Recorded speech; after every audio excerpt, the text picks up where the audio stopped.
rights and responsibilities that you can exercise in order to maintain our system of government. 3 things I would like for you to remember. Don't forget your culture, for it's part of who you are, but embrace what America has to offer. Remember that freedom comes with a price. Many men and women have given their lives to preserve our freedoms we enjoy here in America. And lastly, remember what President John F. Kennedy said at his inaugural address. Don't ask not what your country can do for you. Ask what you can do for your country. So, may you find fulfillment and success in all your endeavors as a citizen of this great nation. I congratulate you and welcome you, and may the United States of America provide you peace, opportunity, and security. So again, I do congratulate you.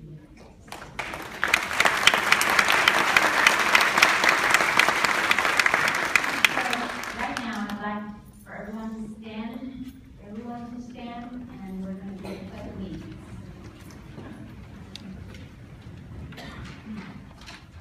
I pledge allegiance to the flag of the United States of America and to the republic for which it stands, one nation, under God, indivisible, with liberty and justice for all. Go ahead and remain standing. We're going to do our national anthem. On the screen, still with the words, so you can see.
It's an honor and a privilege to call you a fellow citizen of the United States of America.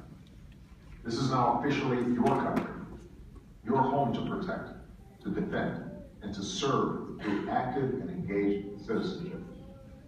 Together, we are a nation united not by any one culture or ethnicity or ideology, but by the principles of opportunity, equality, and liberty that are enshrined in our founding documents.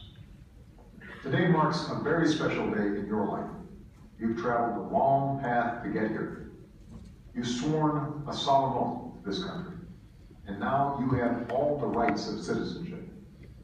With the privileges of citizenship, though, come great responsibilities.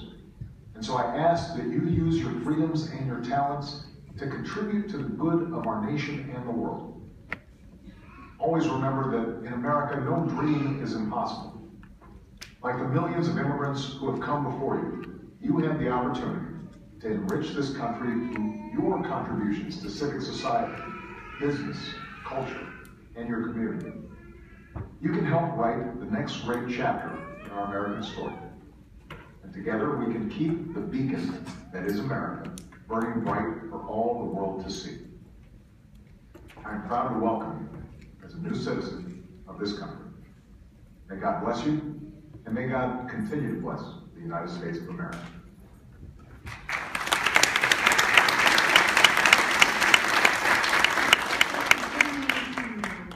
Watch the monitors for God bless the USA.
This special moment in your lives.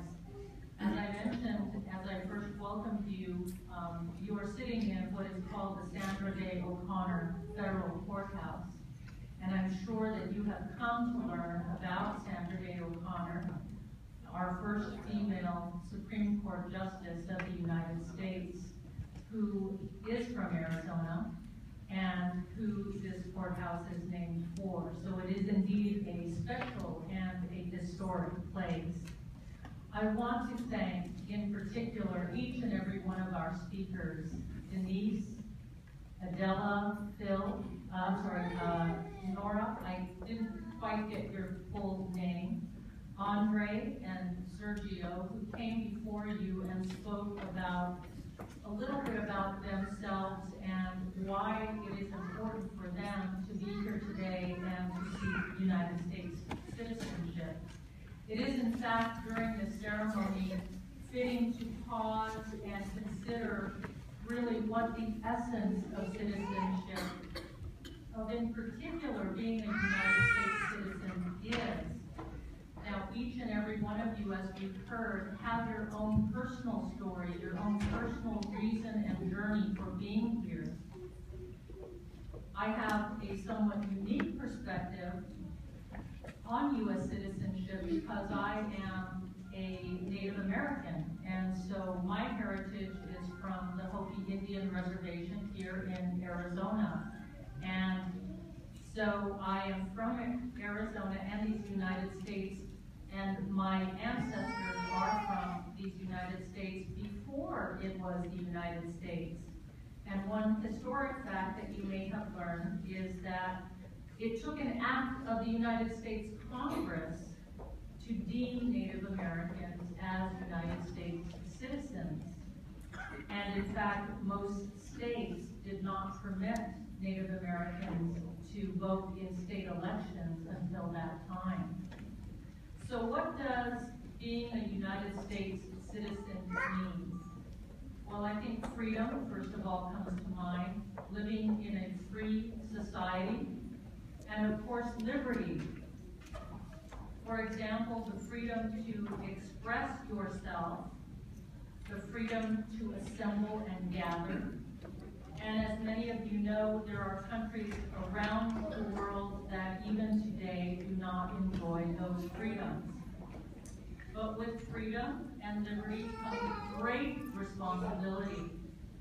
And as we heard mentioned earlier, we always want to welcome those individuals who have served in the military or whose families served in the military. Because there is no greater responsibility of a citizen than to serve their country at time of conflict or war.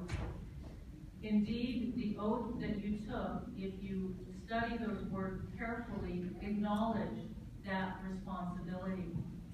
The United States rightfully honors its servicemen and women in various national holidays, days like our upcoming Veterans Day in November and Memorial Day in May.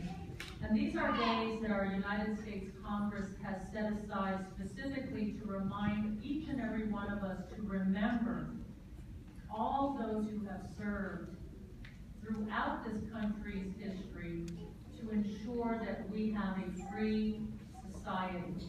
You heard earlier the statement, freedom is not free. We have to always remember that. Another item to think about as a new United States citizen is voting, right? This is yet another responsibility and privilege of being a United States citizen.